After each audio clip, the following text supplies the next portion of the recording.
Salut tout le monde et bienvenue dans ce nouveau numéro de Distill News. Il s'agit du 62e, intitulé Vodka présidentiel et whisky des océans, et envoyé à tous les abonnés le mercredi 13 avril 2022. Comme toujours, petit rappel, si vous n'êtes pas encore abonné, écoutez, ça se passe sur distillnews.com et c'est totalement gratuit. Vous pourrez recevoir ainsi tout le détail des infos que je vais vous présenter là, et notamment toutes les sources, les visuels, les vidéos. Bref, sans plus m'attarder, voici déjà le menu de ce numéro. Donc je vais vous parler notamment d'une distillerie qui réouvre en Ukraine, d'un rye whisky vieilli en mer, d'une vodka présidentielle, et non, elle n'a rien à voir avec l'actualité française. Également des arrangés très présents actuellement, un ready to shake, mais un ready to shake, une vodka dans le métaverse, un incubateur de distillerie et marques innovantes, un quiz de rattrapage, de nouveaux logos et j'en passe bien entendu. Et on démarre tout de suite avec un whisky Globetrotter à la une, puisque une petite curiosité que j'ai trouvée chez Jefferson's, donc la marque de Bourbon, qui a en effet lancé là un Jefferson's Ocean Aged at Sea Rye Whisky, donc un whisky de seigle dont une partie du vieillissement s'est faite tout simplement en mer. Et apparemment, d'après Rob Report, carrément, le whisky, les fûts auraient traversé donc 5 continents et visité 30 ports. Donc, autant dire un sacré voyage. Pour les plus curieux d'ailleurs, la marque propose sur son site des rapides carnets de bord des voyages réalisés par sa collection Ocean at Sea, Age at Sea, puisqu'il y a déjà eu 25 voyages, si je ne me trompe pas, et le 26e, donc c'est ce fameux rye whisky, et elle ne se prive d'ailleurs pas d'une belle dramatisation dans certains visuels d'illustration. Et à noter également, une petite vidéo explicative de 2 minutes de la genèse du projet est également disponible sur leur chaîne YouTube. On passe aux tendances maintenant avec Diageo qui, après un rapport sur les tendances No and Low 2022, a publié un second petit rapport, cette fois-ci sur le whisky. Au menu de celui-ci, des éco-whisky, plus de demandes pour les highballs, des aromatisations toujours plus plébiscitées, une place croissante des micro-distilleries anglaises, il n'y a pas que l'Écosse, du whisky espagnol et davantage. Bref, je vous mets évidemment le lien en description, donc vous pouvez récupérer tous les PDF si vous le souhaitez. Ensuite, on a la marque de tonic et autres mixeurs Fentimans qui s'est intéressée, qui a mené une enquête ou une étude, dirais-je, afin de déterminer quelles sont les marques d'alcool les plus populaires sur Internet. Donc pour y parvenir, elle s'est concentrée sur 121 marques, et c'est basé sur les requêtes Google, les mentions sur les réseaux sociaux ou le nombre d'abonnés qu'elles attirent. Et niveau résultat, écoutez, c'est NC qui est apparemment loin devant dans ses résultats, devant AU Vodka ou O Vodka. Je vous avoue que je ne connais pas du tout pour le coup. Elle est britannique, et d'autres marques beaucoup plus mainstream, dirais-je, telles que Captain Morgan, Smirnoff, Ciroc, Tanqueray, Bacardi, ou encore Grey Goose ou Absolute. Ensuite, on a l'IWSR qui a publié un focus sur la sous-tendance des vodka spritz, dont le nom donc spritz est visiblement particulièrement attractif. J'entends par là que c'est probablement encore plus bankable que de simplement faire des hard seltzer. Et on peut en juger notamment via toutes les sorties récentes du côté de chez Ciroc, Grey Goose, Vodka, Ketel One et d'autres. Bref, si vous voulez creuser le sujet, je vous mets également le lien en description. Petit retour maintenant sur le baromètre SoWine que je présentais la semaine dernière.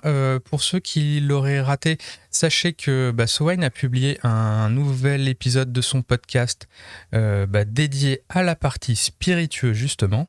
Et j'en profite pour préciser un point qui pouvait être peut-être assez confusant la semaine dernière, c'est que quand il est écrit que le rhum est le spiritueux le plus consommé par les Français, c'est dans le sens où c'est apparemment la catégorie la plus appréciée des Français, ou du moins l'échantillon interrogé dans cette étude.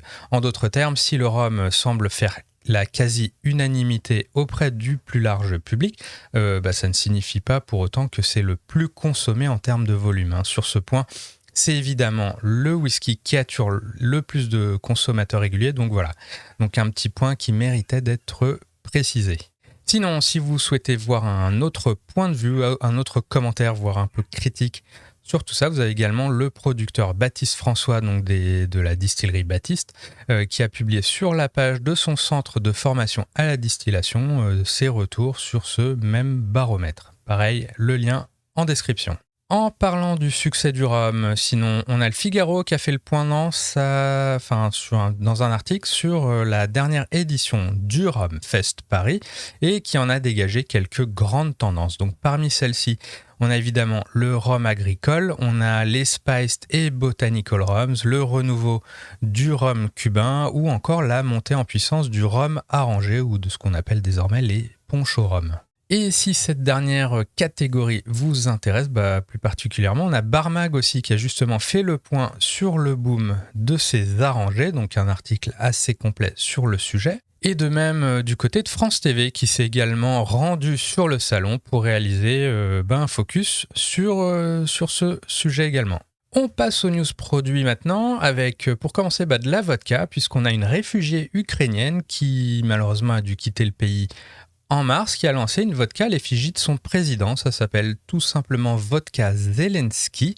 100% des profits de cette dernière iront à des ONG, et ce jusque 2026, ainsi que 10 € par bouteille vendue. Donc voilà une initiative ukrainienne dans le contexte qu'on connaît actuellement. Dans le même ordre d'idée, on a également sinon Moskovskaya, la vodka Moskovskaya qui est lituanienne si je ne m'abuse, qui va lancer, elle, se renommer Moscow Vodka pour une édition limitée justement en faveur de l'Ukraine et celle-ci sera vendue par contre uniquement dans les pays baltes à ma connaissance. Du côté du whisky, pas mal d'infos cette semaine et on commence avec Edou, donc la distillerie des Menhirs qui lance un nouveau whisky de blé noir tourbé cette fois. Beaumort qui dévoile, elle, un whisky de 50 ans d'âge qui date de 1969. Ça vaut 42 000 $ l'air de rien.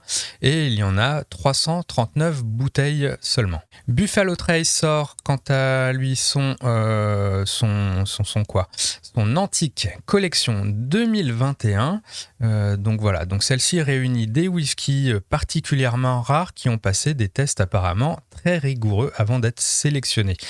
Puisque de ce que j'ai pu lire, ça va de tests de turbidité, de chromatographie en phase gazeuse. Bref, si ça vous parle, tant mieux, mais voilà, bon, à voir. Compass Box ensuite annonce un nouvel experimental grain whisky en édition limitée bien sûr, et celui-ci est à base de malt tourbé issu d'une même parcelle.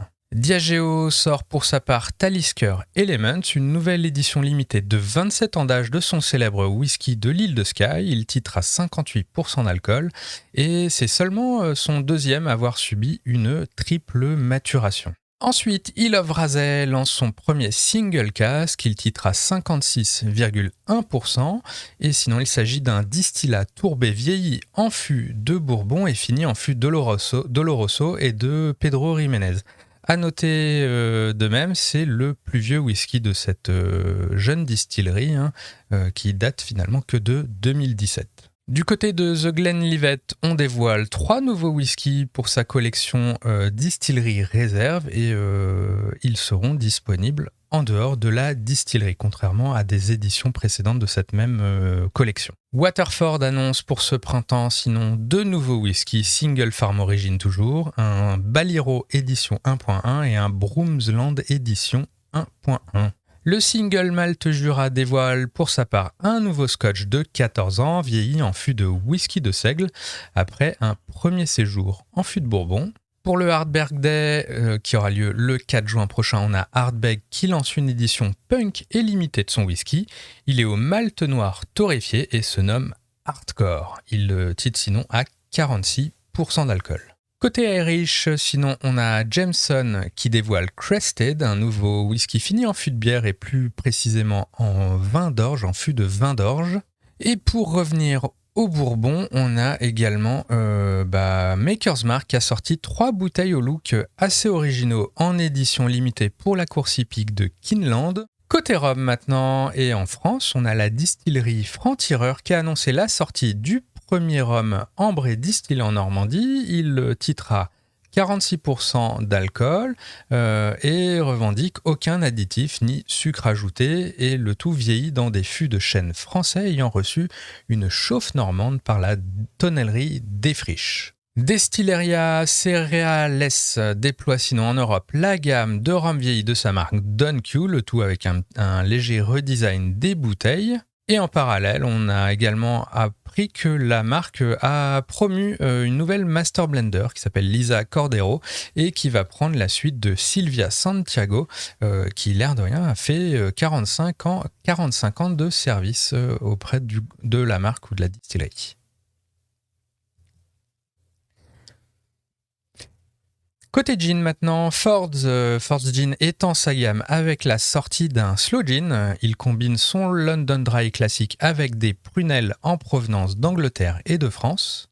Niveau apéritif et digestif, La Rusée a lancé fin mars 10, soit une absinthe de digestif à boire sans eau et élevée pendant 28 mois dans un fût de chêne ayant contenu du chardonnay. Et l'apéritif Savoia de Giuseppe Gallo, donc le créateur notamment de la liqueur Italicus, qui est désormais disponible en France également, et cela via la Maison du Whisky. Quelques infos RTD maintenant, avec la marque de scotch Rock Island qui lance un whisky and tonic en RTD. Et petit fun fact à noter, c'est que ce dernier ne contient pas de scotch, au sens légal du terme du moins, mais plutôt un plus générique malt-based spirit en guise de base. Et si vous connaissez les RTD, écoutez, découvrez les Ready to Shake avec 21 Martinis qui a là non pas des espresso martini à 15% d'alcool, non pas justement en Ready to Drink, mais en Ready to Shake. Et l'huile de coude n'est pas fournie malheureusement. Niveau sans alcool, toujours en RTD, on a Cinzano qui lance un spritz sans alcool, justement, prêt à boire en canette. Ce dernier revendique par ailleurs moins de 20 calories pour 100 ml et se veut sans conservateur ni colorant artificiel. Et enfin, côté CBD, on a Chilled qui a annoncé la sortie d'un nouveau parfum à la rose et au poivre de Sichuan.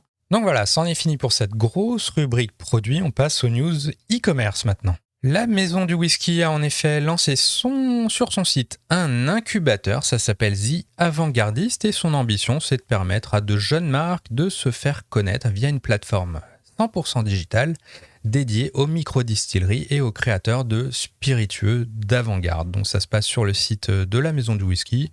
Et puis quelques marques pas forcément qu'on a l'habitude de voir partout. Du côté des news business maintenant, on a le Filtre Vodka qui a annoncé confier sa distribution France à Maison Villevert.